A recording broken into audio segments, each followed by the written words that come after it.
of all of World Coffee Conference, what was your favorite thing that happened there or that you attended there? Oh, the species. 100%. The species cupping. Oh my God. That was easily was my favorite thing. Welcome to the Daily Coffee Pro by Mapper Forward, friends. I'm your host, Lee Safar, and this is episode 1 of a brand new series with Yousef Alzayer. Yousef, you are from Saudi Arabia. Leanitai, did I say it right? Yeah, you did. Welcome to the podcast for the first time. Thank you. Thank you for giving me this amazing opportunity.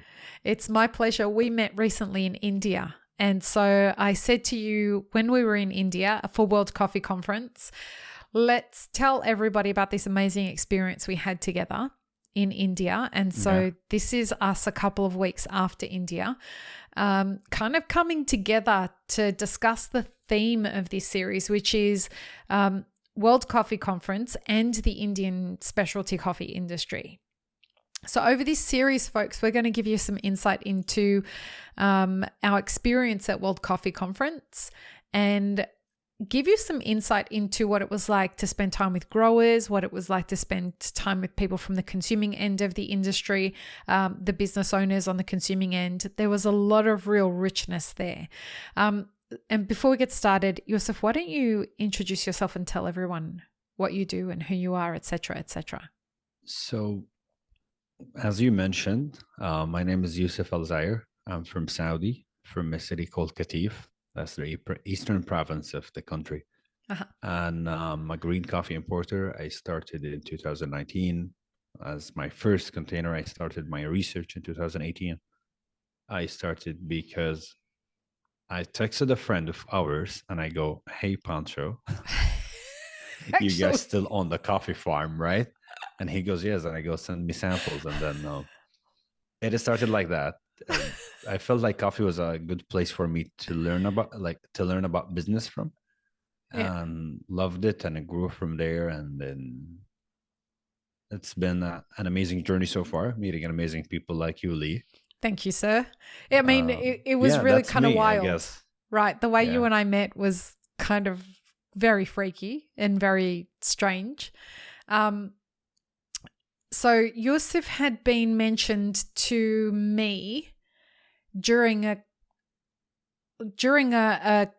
client consultation meeting by one of his friends in Saudi. Was kind of pitching, Mauricio Garcia was pitching to Pancho, from a producer in Guatemala. And they happened to both know Yousef because Pancho went to university with Yousef, and Mauricio kind of cups with Yousef in Saudi. And then our friend in India, who I happened to be staying at their farm, were like, "You've got to meet Yousef." And I didn't connect that they were all talking about the same Yousef. And so, of course, that Yousef. Of course, we end up meeting at World Coffee Conference, and he's like, and Yousef says, "We know people in common, two birds." And I'm like, "Oh my God, you're that Yousef."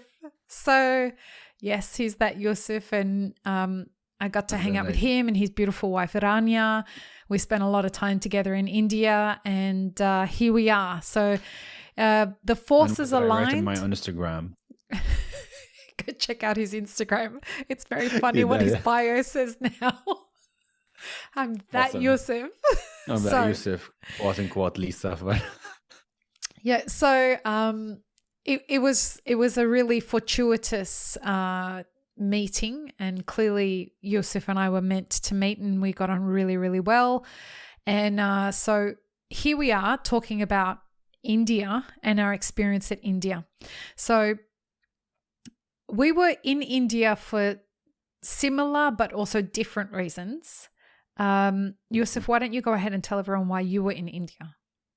So I was in India. I've been to India a few times. That's because I import coffee from India. But this time I was there because I got invited to speak in the 5th World Coffee Conference. And I spoke in a panel about the cafe business yesterday, today, and tomorrow. And that was my side of it, plus visiting a few farms. Yep. Because you buy coffee and import it into, I do into import India. coffee from India, from South India Coffee Company, actually, and Komal, and shout out to South India Coffee Co. And I was there to give a talk as well, give a workshop. Both of our workshops were very successful, and very happy with the way that they went. But why don't we? It's small numbers, what small numbers? We'll explain that later. Yeah, we will. So why don't we tell people what World Coffee Conference is? Go ahead. Okay. Do you want to start with that? Sure. Give a quick So World Coffee Conference. I think you'll sound a lot better than me explaining it. I'm happy to take this one.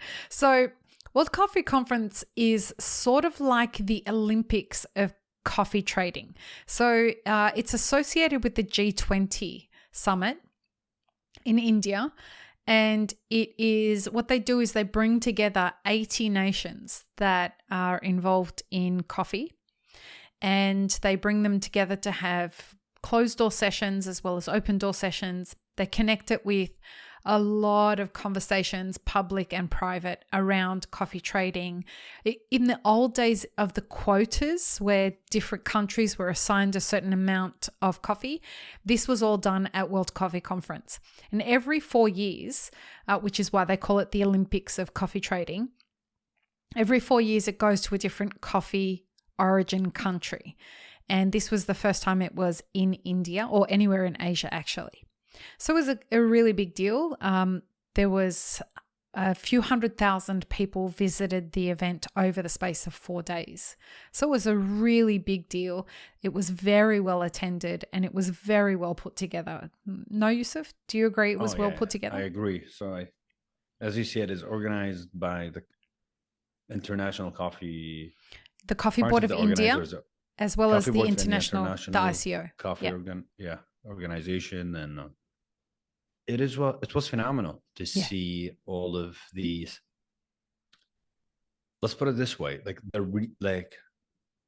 like these soldiers behind that cup of coffee and behind that tree. So the producers and the researchers and everyone that was just putting so much work and effort to ensure you that you get an amazing, healthy, sustainable tree were there. It was crazy. It was packed, a lot of knowledge. It 100%. was very, very heavy with the amount of information that you could receive. You could learn a lot from just attending that event. It was not as commercialized as the other coffee events that we've attended, but it was more it was more focused toward workshops, and panels, learning, meet people, meet growers, hear their stories, and it was amazing. Yeah. And we have to shout out the Coffee Board of India, because the Coffee Board of India, not only did they organize an amazing event, the hospitality that they showed us and the generosity of spirit with which they showed everybody who was speaking. Right, Yousef? They did amazing. Even though they kept saying, "Oh, sorry, it was last minute thing," and I was like, "You guys did amazing." Even if they really did. If it was a last minute thing and you did that amazing job, then I will take off my hat for you. 100%. So shout out to Komal and Dr. Mandapa and Sneha. Like, you guys just looked after us so well. And I agree. When it came to me, go ahead. I mean, respect to all of them, but that's the three people we dealt 100%. With the most. So nobody can. No disrespect. No disrespect, but they really took care of everything. I mean, I arrived at the airport and there was a welcome party who, showed you everything you needed at the airport. They were there to receive you at the airport. It was gorgeous. And they took photos and arranged transfers and all that. The hospitality was incredible. So big shout out to the Coffee Board of India. but even so far as like when they asked me to speak, my talk was creating coffee community for cafes and micro roasteries. And it was, I remember saying to Komal, go on, what are you going to say? How many people attended? So I thought like 20 people were going to come to my workshop, and Komal laughed at me when I said to her, how many people? Like 20? And she's like, yours was one of the most registered workshops. And she's like, we cut it off at 250. On the day though, there was so many more people than 250 that they had to live stream it into a second room. Hundreds and hundreds of people. It was wild. They had to close off some of the workshops because people kept registering. Yeah. Like we were like, wow. Yeah. So I it guess was people incredible. really wanted to learn, you know? But I think you and our highlight was the same. What was your highlight of the whole event? In what sense? What was of all of World Coffee Conference, what was your favorite thing that happened there or that you attended there? Oh, the species. 100%. The species cupping. Oh my God. That was easily was my favorite thing. Folks, our first on-demand workshop, How to Become a Coffee Consultant, is now available for you to learn at your own pace for just €50, and it comes with a certificate upon completion. Go to mapperforward.coffee/workshops or click the link in the show notes for more details. Support this podcast by supporting our sponsors.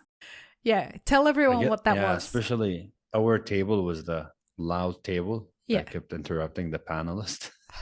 Well, they wanted the feedback from us, but before we tell everyone tell everyone what the species cupping was.